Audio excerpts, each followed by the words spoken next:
সালমান শাহ আমাদের না ছেড়ে চলে গেছে 25 বছর। তার জায়গাটা এখন পর্যন্ত পূর্ণ হয়নি। আমার মনে হয় যে এর আরও অনেক টাইম লাগবে হয়তোবা। আদৌ পূর্ণ হবে কিনা আমরা বলতে পারি না। তবে তার আত্মার মাগফিরাত কামনা করছি। সেপ্টেম্বর হচ্ছে তার জন্মদিন। শুভ জন্মদিন সালমান শাহ। তোমার জন্য দোয়া রইল। না ফেরার দেশে তুমি ভালো থাকো। তোমাকে আজও আমরা মিস করি।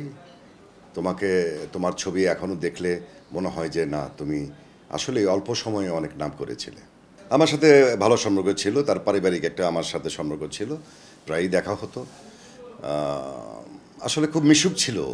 বন্ধু হিসেবে আমি তাকে দেখিনি কখনো, ছোটো ভাই হিসেবে দেখেছি, কো আর্টিস্ট। আমার সাথে অবশ্য কোনো ছবিতে আমি তাকে পাইনি, বাট এফডিসি দেখা হতো, বাইরে দেখা হতো, হাই হ্যালো ভাইয়া বলে জড়িয়ে ধরতো। এই সম্পর্কটাই ছিল। এখনও আমরা খুঁজে বেড়াই সালমান শাহকে। না বলা কথা হচ্ছে হলো যে, ছোট ভাই তুই অবেলায় চলে গেলি, তোর তো অনেক কিছু দেওয়ার ছিল এই ফিল্মকে, তোর দর্শকদেরকে, তোর ফ্যানদেরকে আরও অনেক কিছু দেওয়ার ছিল, কিন্তু তুই না বলে অবেলায় চলে গেলি। সবই উপরওয়ালার ইচ্ছা হয়তোবা। তবে যেখানে থাকিস ভালো থাকিস। আসলে বাংলায় একটা কথা আছে, যায় দিন ভালো আসে দিন খারাপ। হয়তোবা একদিন আবার এটাও অনেকেই বলি আমরা, বা অনেকেই বলে, মুরব্বীজনরা বলে, সময় কারোর জন্য বসে থাকে না, ইন্ডাস্ট্রিও কারোর জন্য বসে থাকে না।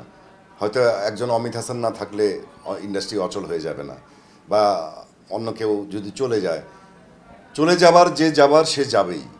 হয়তো নতুন সূর্য আবার উঠবে, নতুন কেউ আসবে, এই জায়গাগুলো দখল করে নিবে, এবং মিডিয়া জগৎটা আবার সূর্যের আলোটা দেখবে।